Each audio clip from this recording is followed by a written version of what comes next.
నమస్తే, welcome to college TV. Telangana రాష్ట్రంలో ఇటీవల మార్వాడి గో బ్యాక్ ఉద్యమం చాలా ఊపందుకున్నది. ఎందుకు అంటే స్థానికంగా ఉండేటువంటి మన వ్యాపారవేత్తలకు పైన అజమాయిషి చెలాయిస్తూ మన వ్యాపారులు ఎవరైతే ఉన్నారో వాళ్ళని అనేక రకాలుగా ఇబ్బందులు పెడుతూ వాళ్ళను వ్యాపారాలకు పనిచేయకుండా చేసేటటువంటి విషయంలో తెలంగాణ సమాజం మొత్తం కూడా మార్వాడిల పెత్తనం పైన చాలా పెద్ద ఎత్తున గొంతు వినిపించింది, ప్రశ్నించింది. అయితే చాలామంది ఏమనుకున్నారంటే మన వ్యాపారాలే దెబ్బతీస్తున్నారు అనేటువంటి ఒక వ్యాపార రంగం పెద్ద దెబ్బతింటుంది అనేటువంటి విషయం మనకు తెలుస్తూ ఉంది.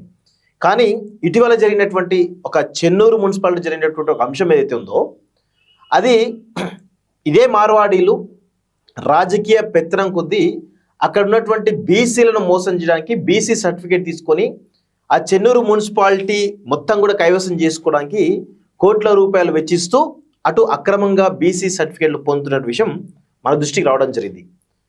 సో వ్యాపారాలే కాదు, ఇక్కడ ఉన్నటువంటి రియల్ ఎస్టేట్ వ్యాపారాలు, అదేవిధంగా రియల్ ఎస్టేట్ దందా, ఇప్పుడు రాజకీయ పెత్తనం, ఇవన్నీ కూడా మార్వాళ్ళు చేస్తూ ఉంటే విషయం ఈరోజు తెలంగాణ సమాజం తెలుసుకోవాల్సిన అవసరం అయితే ఉంది. దాదాపు 1200 మంది అమరవీరులు తెలంగాణ కోసం ఆత్మ బలిదానం చేసుకుంటే ఈ వచ్చినటువంటి తెలంగాణలో ఈరోజు తెలంగాణ వాసులకు దక్కాల్సినటువంటి ఏవైతే హక్కులు ఉన్నాయో అవన్నీ కూడా ఈరోజు మార్వాడీలు కొంతమంది పెత్తందారులు చేస్తున్న విషయం మనం గమనించాలి. సో ఈ క్రమంలో ఈ చెన్నూరు మున్సిపాలిటీలో అక్రమ బీసీ సర్టిఫికేట్ పొంది రాజకీయ పెత్తనం చెలాయిద్దాం అనుకున్న దాంట్లో దాన్ని అడ్డుకుంటున్నటువంటి వ్యక్తి సిద్ధి రమేష్ గారు, మరియు అక్కడ ఉన్నటువంటి స్థానికంగా ఉన్నటువంటి బీసీ జేఏసీ నాయకులు, అదేవిధంగా ఇతర సంఘాలకు సంబంధించిన నాయకులు కూడా చాలా పెద్ద ఎత్తున దీనిపైన పోరాటం చేస్తూ ఉన్నారు. సో వారు ప్రస్తుతం మన స్టూడియోలో ఉండడం జరిగింది. సిద్ధి రమేష్ గారు ప్రస్తుతం మంచిర్యాల జిల్లా బీసీ జేఏసీ చైర్మన్ గా ఉన్నారు. సో వారిని అడిగి చాలా విషయాలు తెలుసుకునే ప్రయత్నం చేద్దాం. నమస్తేనా? నమస్తే. సో వీరు గత కొన్ని రోజులుగా ఈ యొక్క రాజకీయ పెత్తనం ఏదైతే జరుగుతూ ఉంది అనుకున్న క్రమంలో అక్రమంగా బీసీ సర్టిఫికేట్ తీసుకు పొందినటువంటి ఈ మార్వాడీల పైన మాట్లాడుతుంటే తన పైన బెదిరింపు కార్యక్రమాలు చేయడం జరిగింది. సో వారిని ఏ విధంగా బెదిరించి అక్కడ జరుగుతున్న పరిణామాలు ఏంటి వాటి గురించి తెలుసుకునే ప్రయత్నిద్దాం. అలా చెప్పండి, అసలు చెన్నూరులో మీరు అన్నారు అక్రమంగా బీసీ సర్టిఫికేట్లు పొందుతున్నారు వీళ్ళందరూ అని చెప్పేసి మీరు చెప్పడం జరిగింది. అసలు ఒకసారి నేపథ్యం చెప్పగలుగుతారు, అసలు ఎట్లా జరుగుతుంది ఏంటిది అనేది? అయితే వీళ్ళు రాజస్థాన్ నుండి వలస వచ్చిళ్ళు. వీళ్ళు ఎందుకు వలస వచ్చిళ్ళు అని అంటే ఇక్కడ వ్యాపారాలు చేయడానికి మాత్రమే వ్యాపారాలు. వాళ్ళు ఇక్కడ ఏం పంటలు పండించడానికో, ఇప్పుడు మన ఆంధ్ర నుండి తెలంగాణకు వచ్చి కొంత ఏం చేసిల్లంటే పంటలు పండించిళ్ళు. అవును. కానీ వీళ్ళు పంటలు పండించడానికి రాలేదు, తోటలు కొట్టడానికి రాలేదు, మొడలు కొట్టడానికి రాలేదు, కంప్లీట్ వ్యాపారం చేద్దామని వచ్చిళ్ళు.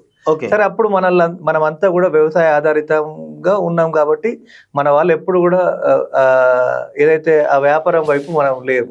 వాళ్ళు మెల్లిగా వ్యాపారాలు అనేది తీసుకొచ్చిళ్ళు. చిన్న చిన్నగా వాళ్ళు అమ్ముకోవడానికి వచ్చిళ్ళు. ఏది సరుకులు అంటే నిత్యావసర సరుకులు అమ్ముకోవడానికి మెల్లగా వచ్చిళ్ళు. తర్వాత కార బండిలు పట్టుకొచ్చిండు. ఇట్లా మెల్లమెల్లగా చిన్న చిన్నగా మొదలైన వాళ్ళ వ్యాపారాలు చాలా పెద్ద స్థాయి, అంటే కోట్ల టర్న్ ఓవర్ అయ్యే స్థాయికి పోయింది. ఇప్పుడు వీళ్ళంతా గో బ్యాక్ మార్వాడి ఇవన్నీ అంటున్నారు, కానీ అసలు వీళ్ళని గో బ్యాక్ అనే పరిస్థితులు లేదు. ఒకవేళ అన్నా కానీ కంపెనీలు వీళ్ళయి, మ్యానుఫ్యాక్చరింగ్ వీళ్ళ చేతులు ఉంది, డీలర్లు డిస్ట్రిబ్యూటర్లు కొన్ని ఇవాళ మనం మాట్లాడుకుంటున్న అన్ని కూడా వాళ్ళే. ముడి సరుకులు కానీ కంపెనీలు కానీ మ్యానుఫ్యాక్చర్ ఉంది కాబట్టి ఇది ఎల్లగొట్టే పరిస్థితి మీరు ఎంత వేసినా కానీ కంపెనీలు వాళ్ళ చేతులు ఉన్నాయి. అది ఒక అంశం. అయితే చెన్నూరు విషయానికి వస్తే ఏం జరిగిందంటే వీళ్ళు గతంలో మున్సిపల్ చైర్మన్ చేసిండ్రు. ఎక్కడ చేసిండ్రు అంటే జనరల్ స్థానం కాబట్టి జనరల్ స్థానంలో మున్సిపల్ చైర్మన్ అయ్యారు. దాన్ని మనం ఎవరైనా అయిన జనరల్ స్థానంలో అదే బీసీలు కూడా కావచ్చు, ఎస్సీలు కావచ్చు, ఎస్టీలు కూడా కావచ్చు. కానీ ఏమైందంటే ఇవాళ రాజకీయాలన్నీ కూడా డబ్బుతో ముడిపడింది కాబట్టి వాళ్ళ దగ్గర కోట్ల రూపాయలు. ఇవాళ మన దాంట్లో ఒక వ్యక్తి మున్సిపల్ చైర్మన్ కావాలని అంటే వాడిని ఇల్లు అమ్ముకోవాల్సిన పరిస్థితి ఉంటుంది, లేకపోతే ఒక కోట్ల రూపాయలు ఉన్నాడు సొంతదే పెట్టుకోవాల్సి ఉండదు. కానీ మార్వాడీలకు ఆ పరిస్థితి లేదు. వాళ్ళంతా ఒక సమూహంగా ఏర్పడతారు. ఎందుకంటే వ్యాపార సముదాయాలన్నీ వాళ్ళే ఉన్నాయి కాబట్టి వాళ్ళ వ్యాపారాలను కాపాడుకోవడం, లేకపోతే వీళ్ళ నుంచి ఏం థ్రెట్ రాకుండా ఉండడం కోసం ఇక రాజకీయం కూడా, అంటే మెల్లమెల్లిగా రాజకీయాలు కూడా మన వైపే ఉంటే ఇక మనల్ని అడుగుటోడు లేడనే దిశగా వాళ్ళు ఏం చేసినంటే లాస్ట్ టైం మున్సిపల్ చైర్మన్ ను కైవసం చేసుకోవడం జరిగింది. అప్పుడు బీఆర్ఎస్ ప్రభుత్వం ఉన్నప్పుడు మరి బీఆర్ఎస్ చైర్మన్ గా ఎవరు రామ్లాల్ గిల్డా అని చెప్పేసి అతను చైర్మన్ ఉన్నాడు. ఓకే. సో ఇప్పుడు ఏమైంది, బీసీ వచ్చింది.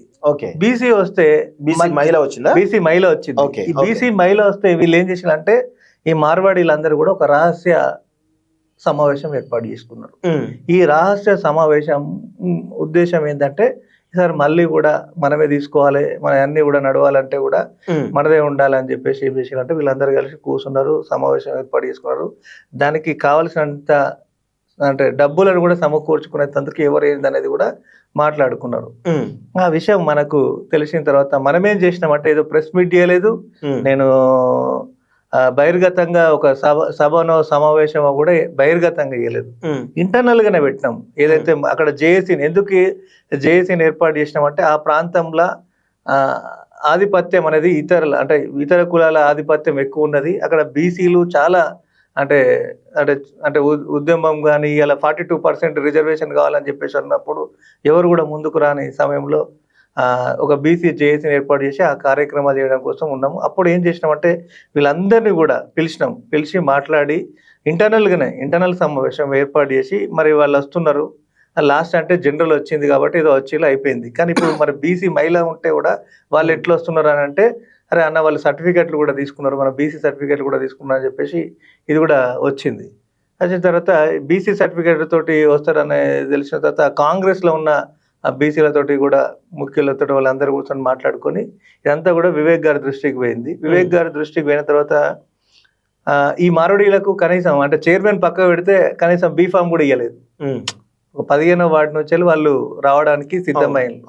అక్కడ బీసీ మహిళ ఉంది, ఆ బీసీ మహిళను పెట్టేసుకొని వాళ్ళు చైర్మన్ కైవసం చేసుకుందాం అనుకున్నారు. కనీసం బీఫామ్ కూడా ఇవ్వకపోయేసరికి మళ్ళీ మధ్యలో ఈ ఎవరైతే నాతో మాట్లాడిన అతనే ఉన్నాడు కదా, అయితే ఈ రహస్య మీటింగ్ పెట్టుకునేటప్పుడు ఆ శ్యామ్ సుందర్ దేవడాను పిలవలేదు.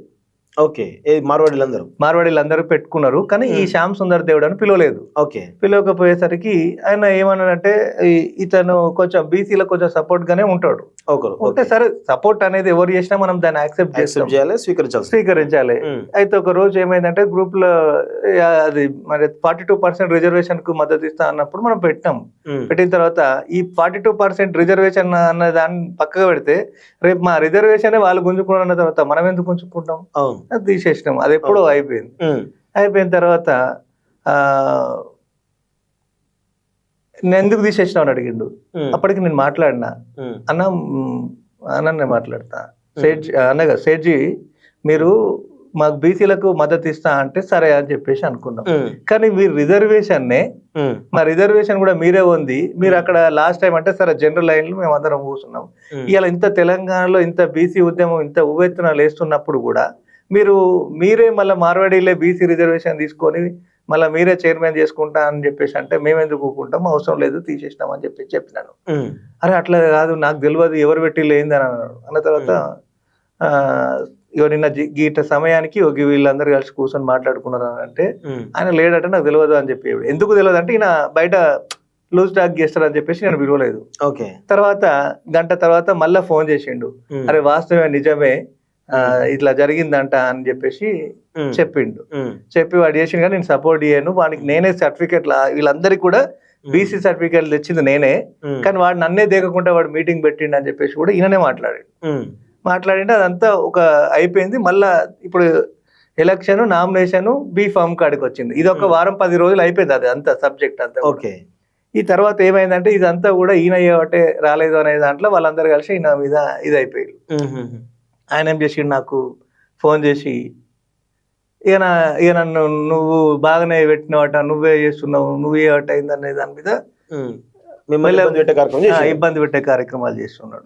అప్పటికి నేను హైదరాబాద్ లో ఇక్కడే ఉన్నాను. ఉండేసరికి ఎక్కడ నువ్వు చెన్నూరుకి వస్తే నన్ను కలవాలని చెప్పేసి చేస్తుంటే మనం పెద్దగా ఏం పట్టించుకోలేదు, అట్లే ఉన్నాం. మనం అప్పుడు ఈ మన బార్ కౌన్సిల్ ఎలక్షన్ నడుస్తుంటే నేను ఆ క్యాంపెనింగ్ లో ఉన్నా మన వాళ్ళతోటి ఉన్నాను కాబట్టి నేను పట్టించుకోలేదు. తర్వాత ఇంటికి వెళ్ళిన తర్వాత మేడారం జాతర ఉన్నది, ఇంటికి పోవాలని చెప్పేసి ఇంటికి వెళ్ళిన తర్వాత నువ్వు ఏడున్నావు, నువ్వు కలవాలి అది అని చెప్పేసి మాట్లాడుకుంటా నువ్వు నా గురించి బాగానే పెడుతున్నావు అది అని చెప్పేసి ఉంటూ బెదిరించిండు, మాట్లాడిండు. దానికి అంతా కూడా సమాధానం చెప్పినాము.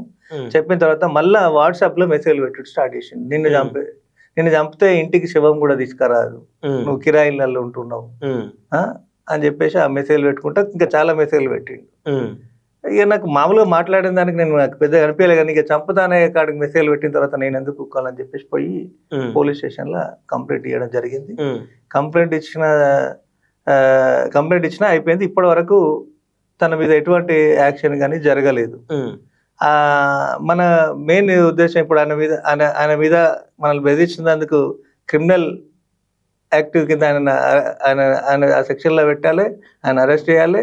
అంతేకాకుండా ఈ బీసీ సర్టిఫికేట్లు ఎట్లా తీసుకున్నారు, ఇప్పుడు ఒక రాష్ట్రంలో ఒక రిజర్వేషన్ ఉంటుంది. ఇప్పుడు మనం ఎగ్జాంపుల్ చూసుకుంటే రజకులు ఉంటారు, వాళ్ళు ఒక రాష్ట్రంలో ఎస్సీలు ఉన్నారు, మరి ఇక్కడ వచ్చేసి బీసీలు ఉన్నారు.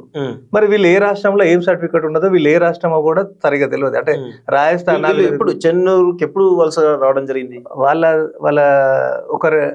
వాళ్ళ ఫాదర్ వచ్చిండు, వీళ్ళు అంతే రెండే. అంటే అప్పటి నుంచి వీళ్ళ రిజర్వేషన్ ఏముండే అసలు ఏమన్నా, అసలు వీళ్ళు జాబులు ఇవన్నీ ఏం చేయరు కదా.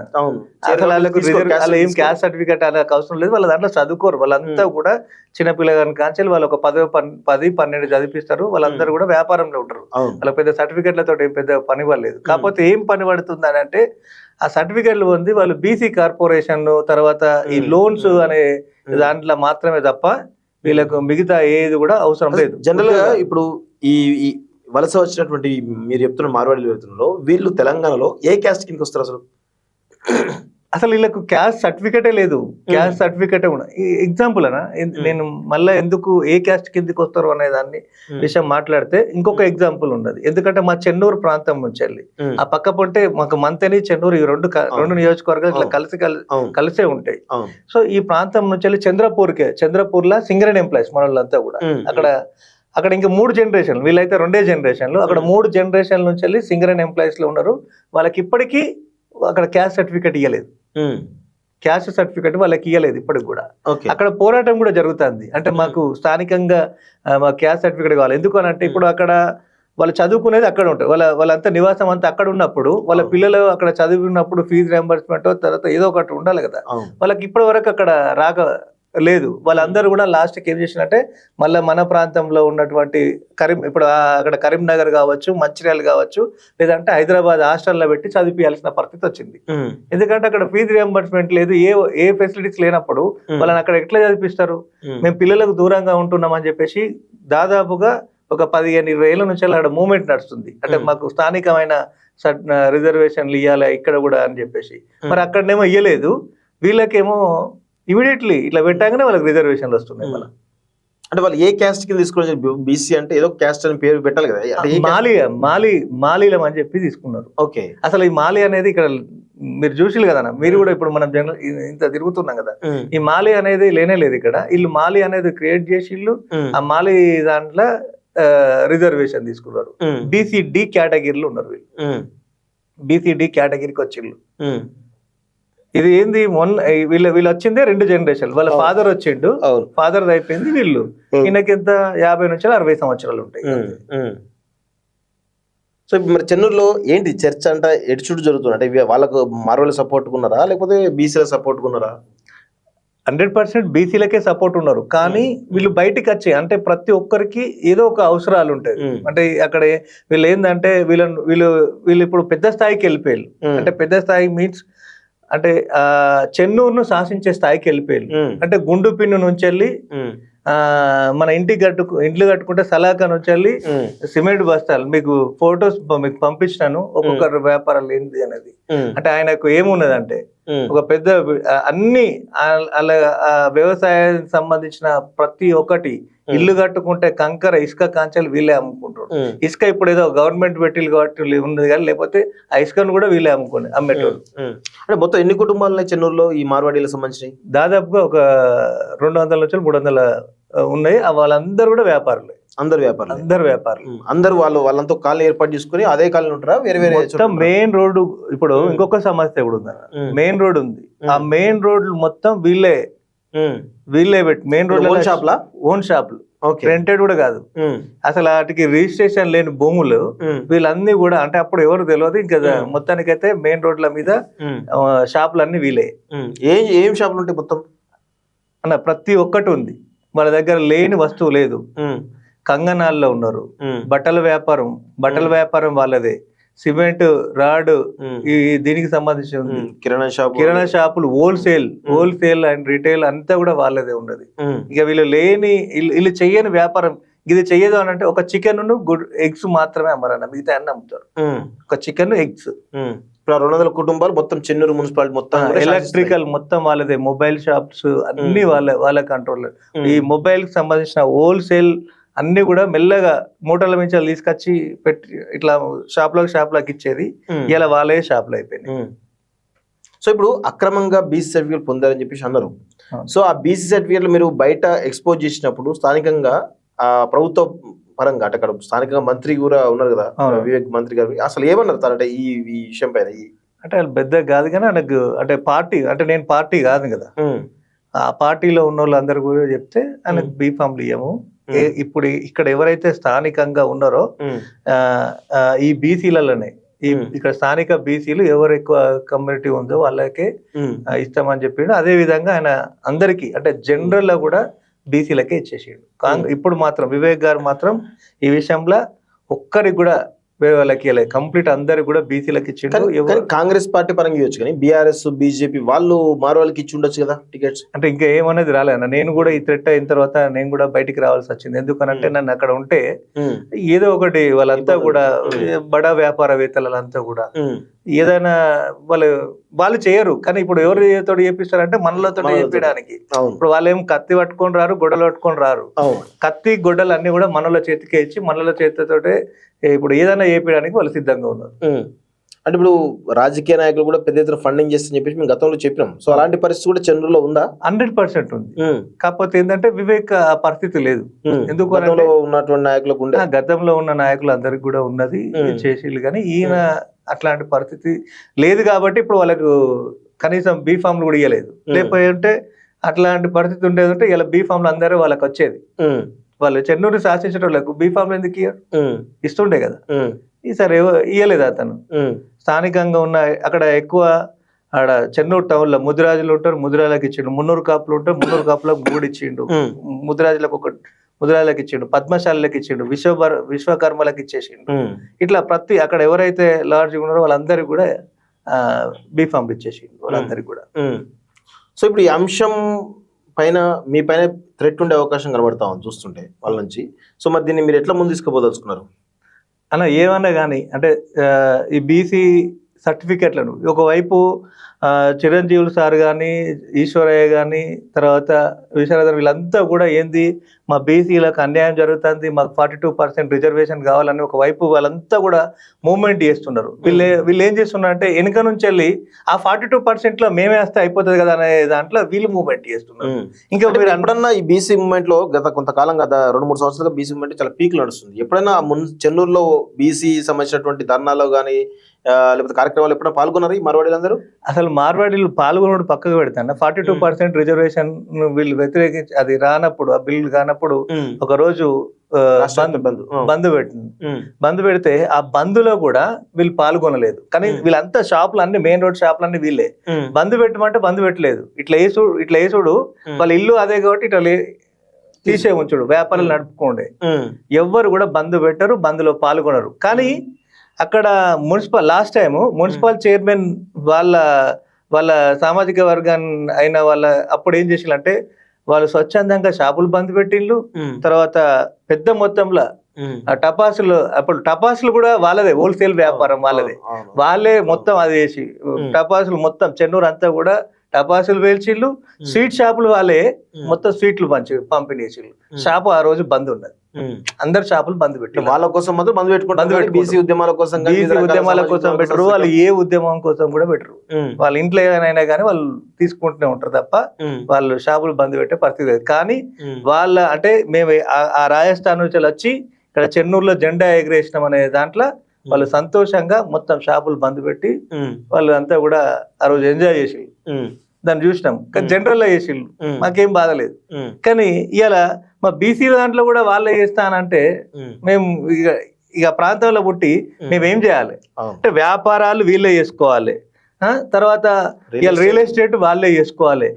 ప్రతిది కూడా వాళ్ళే, మొబైల్ కూడా వాళ్ళ చేతుల్లో ఉంటాయి. ప్రతిది కూడా వాళ్ళే చేసిన తర్వాత రాజకీయాలు మన మీద ఆధిపత్యం ఫస్ట్ వీళ్ళు వచ్చేటప్పుడు మనల్ని ఏమంటారు అంటే అన్న సేట్ అని మనల్ని మాట్లాడతారు. సేట్ జీ నమస్తే ఆయే కూసో అని చెప్పేసి మాట్లాడి ఇలా వాళ్ళని మనం సేట్లను పిలిపించి లేదు పో నడు రాదు అని మొత్తం షాపులో అంతా కూడా ఇప్పుడు దబాయించే స్థాయికి వెళ్ళిపోయింది. ఎప్పుడైనా ఉన్నా లేదా నడు నడు నడు వెళ్ళిపో రెస్పెక్ట్ కూడా లేదు. ఇప్పుడు వాళ్ళు చిన్న స్థాయి కాదు వాళ్ళది, చాలా పెద్ద స్థాయికి వెళ్ళిపోయారు. ఇలా మొత్తం కోట్ల టర్న్ ఓవర్ వాళ్ళు. ఇప్పుడు వాళ్ళు కాదనే ఇప్పుడు వాళ్ళ షాపులు అనేది ఎట్లా ఉందంటే వాళ్ళ షాపు లేకపోతే ఇక్కడ వస్తువులు లేనే అనే కాడికి వెళ్ళిపోయింది. ఇప్పుడు చిన్న ఇక్కడ స్థానికులంతా ఎవరి దగ్గర అంటే వాళ్ళ దగ్గర సామాన్లు కొనుక్కొని చిన్నగా అమ్ముకునేదాన్ని మనోళ్ళు హోల్సేల్ అంతా వాళ్ళది. ఇప్పుడు వాళ్ళకు ఒక రేట్ ఉంటుంది, మనకు ఒక రేట్ ఉంటుంది. ఒకటి మనోడు పెట్టిన ఉంటే ఆ రేటుకు మనం ఇచ్చే పరిస్థితి ఉంటుంది, మనోడు కూడా అక్కడ వ్యాపారాలు నిలదొక్కునే పరిస్థితి కూడా లేదు. ఇలా మనకు ఇంకా వాళ్ళు ఇదొక్కటే కాదన్న, నేను ఇంకొకటి ఎస్సీ సమాజానికి కూడా నేను ఇంకోటి ఏం చెప్తున్నానంటే, వాళ్ళు ఎస్టీ సర్టిఫికెట్ కూడా మా దాంట్లో ఎస్టీ తెగలు ఉన్నది, మేము ఎస్టీ సర్టిఫికెట్ కూడా తీసుకుంటాం. మేము అది కూడా అంటే వీళ్ళు ఏం చేసిందంటే సంఘాలకు కూడా ఒక రాజకీయ నాయకులకే కాదు, వీళ్ళు సంఘాలకు కూడా అన్ని రకాలైనటువంటి వ్యవహారాలు నడిపిస్తున్నారు. ఒక మాలి సంఘానికి ఫండింగ్ ఎండింగ్ అంతా కూడా ఈయననే చేసుకుంటా. ఈయన ఒక 10 సంవత్సరాల నుంచి చాలా తెలివిగా అంటే వాళ్ళు శ్యామ్ సుందర్ దేవుడు అంటే ఆయన చాలా తెలివి కల్లోడు. వీళ్ళందరూ ఏమో పిచ్చోడు అంటారు కానీ ఆయన చాలా తెలివి కల్లోడు. ఒకవైపు తెలంగాణ ఉద్యమం జరుగుతున్న క్రమంలో అంటే వీళ్ళంతా కూడా తెలుగు మాట్లాడి, ఇప్పుడు ఏపీ ఆంధ్రలో ఎవరు తెలుగే కదా, వాళ్ళు మాట్లాడే తెలుగు, మనం మాట్లాడే తెలుగు. ఈ తెలుగు భాష మాట్లాడుకునే వీళ్ళే ఒక ఆధిపత్యం చెలాయిస్తున్న ఉద్దేశం మీద వీళ్ళు వాళ్ళనే ఎలగొట్టే అంత మూమెంట్ ఇక్కడ చేసి ఎలగొట్టి సొంత రాష్ట్రాన్ని ఏర్పాటు చేసుకున్న వీళ్ళు రేపు మమ్మల్ని ఏదో పరిస్థితిలో మా మీద కూడా జరుగుతుందనే ఉద్దేశంతో వీళ్ళు ఒక 15 ఏళ్ల కిందటనే ఆయన పసిగట్టిన శ్యామ్ మెల్లిగా బీసీ సర్టిఫికెట్లను పొందే ప్రయత్నం, ఆ బీసీ సంఘాల వైపు వెళ్ళడం, ఆయన మెల్లగా అంటే ఇక్కడ ఉన్న బీసీల పాపం తెలియదు. మనం ఇక్కడ అక్కడ లోకల్ ఉన్నాడు ఏంటంటే పూలే విగ్రహం పెట్టడానికి వీళ్ళంతా కలిసి అక్కడ ఒక సంఘంగా ఇది చేసి ఆ పూలే విగ్రహాన్ని ఎట్లా అని ఆలోచించేటప్పుడు ఆయనే అతడు పూలే విగ్రహానికి ఫండింగ్ ఇస్తాడు. ఆయన మా పూలే అభిమాని అని చెప్పేసి అనుకున్నాం. ఆ పూలే అభిమాని కాస్త ఏం చేసిందంటే రిజర్వేషన్ దంచుకపోయేదాకా పట్టుకపోయింది. అయితే వాళ్ళందరూ నాకు ఫోన్ చేసిండ్రు, అన్న మన పూలే విగ్రహం పెట్టింది ఆయనే అన్న, కొంచెం నువ్వు చూసినట్టు వివరించు అని చెప్పి. రేపు మనం కూడా అంబేద్కర్ విగ్రహం పెడతాం, మనకు కూడా ప్రేమ ఉంది అంబేద్కర్ మీద, అన్ని ఉన్నాయి. రేపు మనం దండేస్తాం అంబేద్కర్ విగ్రహం పెట్టి, మనం కూడా మాకు ఎస్సీ సర్టిఫికేట్ కావాలని ఉంటే మరి ఆ జాతులు ఇప్పుడు ఆడ ఎంత అన్టచబిలిటీ ఉంది, వాళ్ళు ఎంత ఇబ్బందులకు సామాజిక పరంగా ఎంత ఇబ్బందులకు గురవుతున్నారు, ఇవన్నీ ఉండి కూడా మనం పోయి ఆడ అంబేద్కర్ విగ్రహం పెట్టినాం, అంబేద్కర్ దండేసినాం, మనకి ఎస్సీ సర్టిఫికేట్ కావాలంటే ఎంత తప్పు అవుతుంది. సో మాకు అది కాదంటే అన్న మాకు తెలియదు అన్న, ఏదో అన్న పూలే అభిమానం అని చెప్పేసి అనుకున్నాం కానీ ఇట్లా రిజర్వేషన్ దొక్కకపోతారని మేము ఆలోచన చేయలేదని చెప్పేసి మాట్లాడిన తర్వాత అంటే అట్లా వాళ్ళందరికీ కూడా ప్రతి ఒక్కరిని కూడా ఆ సంఘాలందరూ కూడా ఈయన దగ్గర పెట్టుకున్నాడు, పూలే విగ్రహాలు పెట్టించేసి. సో చివరిగా చెన్నూరు ప్రజలకు మీరేం చెప్పదలుచుకున్నారు? అసలు చెన్నూరు ప్రజలకు నా బీసీ సమాజానికి, నా ఎస్సీ ఎస్టీ సమాజానికి నేను చెల్లెది అంటే, ఇవాళ కనుక మనం ఈ బీసీ సర్టిఫికెట్లను కనుక రద్దు చేసి ఇప్పించే దాంట్లో మనం ముందు వరుసలో లేకపోతే రేపు మనకు ఇవాళ ఎస్సీ సర్టిఫికెట్ కూడా పొందడానికి ఉన్నారు వాళ్ళు. దాంట్లోనే మేము ఒక ట్రైబల్ అంటే మేము ఒక లంబాడి తెగ కూడా ఉన్నామని చెప్పేసి ఇలా లంబాడి సర్టిఫికెట్లు కూడా వాళ్ళే తీసుకొని ఇలా మనలాంటి బీసీ ఎవరైనా మాట్లాడితే మన మీదనే వాళ్ళు అట్రాసిటీ కేసులు పెట్టించి ఇలా మనల్ని ఇబ్బందులకు గురి చేసేందుకు వాళ్ళు చాలా పెద్ద మొత్తంలో వాళ్ళు తయారవుతున్నారు. ఎందుకంటే వాళ్ళు బడా వ్యాపారవేత్తలు, ఇలా కోట్ల రూపాయలు ఉన్నాయి. మన లెక్క మన దాంట్లో మనవాళ్ళు ఎదిగితే మనల్ని మనమే కొట్లాడుకునే పరిస్థితి ఉంటుంది, కానీ వాళ్ళ దాంట్లో అట్లా ఉండదు. కొట్టుకోరు తిట్టుకోరు, వాళ్ళందరూ కలిసి కట్టుగా వ్యాపారాలు చేసుకుంటారు. ఇలా మనం ఇన్నేళ్ళ నుంచి మనం చెన్నూరు ప్రాంతంలో ఉన్నాం, కానీ మన కుల సంఘాలకి ఇలా భవనాలు లేవు. వాళ్ళ బిల్డింగ్ చూడండి, ఒక మార్వాడి భవనం బిల్డింగ్ ఏ స్థాయిలో ఉంది. ఇలా మన కుల సంఘాల భవనాలు ఏ స్థాయిలో ఉన్నాయి, అసలు కొన్ని కుల సంఘాలకు భవనాలు లేవు ఇలా. కానీ వాళ్ళకు మాత్రం ఎంత అద్భుతమైన భవనం ఉందో ఒకసారి ఆ భవనాలను చూసి వాళ్ళ చైతన్యాన్ని చూసి ఇలా వాళ్ళు మన మున్సిపాలిటీని కైవసం చేసుకొని వాళ్ళు చైర్మన్ అవ్వడాన్ని, ఇలా వాళ్ళ ఈ ప్రాంతంలో రియల్ ఎస్టేట్ వ్యాపారాన్ని ఈ ప్రాంతంలో వాళ్ళు అన్ని రకాలైనటువంటి వ్యాపారాలు చేసుకుంటూ ఎంత స్థాయికి ఎదిగిల్లో ఒకసారి మనం చూస్తే రేపు మనం వాళ్ళు ఏం చేస్తారంటే రేపు ఈ రాజకీయ నాయకులతో మనల్ని అందరినీ కూడా ఎవరు మాట్లాడతారో వాళ్ళు అణచివేయించే ప్రయత్నం కూడా జరుగుతుంది. కాబట్టి ఆదిలోనే వీళ్ళ రిజర్వేషన్లను ఏదైతే మన బీసీ రిజర్వేషన్లు తీసుకున్నారో వాటిని తొలగించకపోతే ఇంకా చాలా పెను ప్రమాదం మన సమాజానికి జరుగుతుంది. కాబట్టి అందరూ ఈ ప్రాంతంలో పుట్టిన నేనేమంటున్నా అంటే ఇంకా మిగతా అన్ని సామాజిక వర్గాలు కూడా ఈ తెలంగాణ ప్రాంతంలో ఉన్నోళ్ళు కూడా అందరూ కూడా సహకరించి ఆ బీసీ సర్టిఫికెట్లు రద్దు అయ్యేందుకు మీరు అందరూ కూడా సహకరించాలని చెప్పేసి మనస్ఫూర్తిగా మీకు విజ్ఞప్తి చేసుకుంటున్నాను. సో ఇది మొత్తానికైతే సిద్ధి రమేష్ గారు చెన్నూరు మున్సిపాలిటీలో జరుగుతున్నటువంటి ఇది మార్వాడీల పెద్ద ఎత్తున వాళ్ళు ఒక వ్యాపారాన్ని కొల్లగొట్టకుండా అది అయిపోయింది, వ్యాపారాన్ని కొల్లగొట్టేసి ఇప్పుడు రాజకీయ ఆధిపత్యం చెలాయించడానికి అక్రమంగా ఒక మాలి అనేటువంటి కులం పేరు మీద సర్టిఫికేట్లు తీసుకొని ఈరోజు రాజకీయ ఆధిపత్యం చెలాయించడానికి ఒక ప్రయత్నం చాలా బలంగా జరుగుతోంది. ఇది ఆదిలోనే గనక ఆపకపోతే భవిష్యత్తులో తెలంగాణ మొత్తం కూడా ఇది ఒక వైరస్ లాగా వ్యాపించేటువంటి అవకాశం ఉంది. ఎందుకంటే వాళ్ళ దగ్గర ఆర్థిక వనరులు చాలా బలంగా పరిపుష్టంగా ఉంటాయి. కాబట్టి ఎవరినైనా సరే మేము డబ్బులతో కొంటాం, ఏ విధంగానైనా సరే మేము డబ్బులతో కొని లొగ తీసుకుంటాం అనే ప్రయత్నం చేసేటువంటి అవకాశాలు చాలా బలంగా ఉన్నాయి. కాబట్టి బీసీ సమాజం అంతా కూడా ఈ యొక్క అంశం పైన ఖచ్చితంగా మాట్లాడాలి. అక్కడ స్థానికంగా ఉండేటువంటి ప్రజలు కూడా ఆలోచించాలి. స్థానికంగా మన ఉద్యోగాలు కొలగొడుతున్నారు, మన వ్యాపారాన్ని కొలగొడుతున్న విషయం మనం చూస్తూ ఉన్నాం. అక్కడ ఉన్నటువంటి రియల్ ఎస్టేట్ వ్యాపారం పైన కూడా వాళ్ళ యొక్క ఆధిపత్యం జరుగుతూ ఉంది. ప్రస్తుతం రాజకీయ ఆధిపత్యం జరుగుతూ ఉంటే భవిష్యత్తులో చెన్నూరు మున్సిపాలిటీ అంటే ఒక మార్వాడీల యొక్క అడ్డగా మిగిలిపోయే అవకాశం ఉంటుంది. కాబట్టి దానిని ఖచ్చితంగా నిలువరించాలంటే ప్రజలందరూ కూడా స్వచ్ఛందంగా ముందుకు రావాల్సిన అవసరం అయితే ఉంటుంది. సో ఇలాంటి పరిస్థితి రాకుండా ఆదిలోనే అడ్డుకట్ట వేస్తే చెన్నూరు కూడా మంచిది, అది తెలంగాణ కూడా మంచిదిగా నిలిచేటువంటి అవకాశం అయితే ఉంటుంది. సో ఇది సిద్ధి రమేష్ గారు చాలా స్పష్టంగా చెప్తున్నటువంటి విషయాలు. చూస్తుండండి college TV. Thank you very much.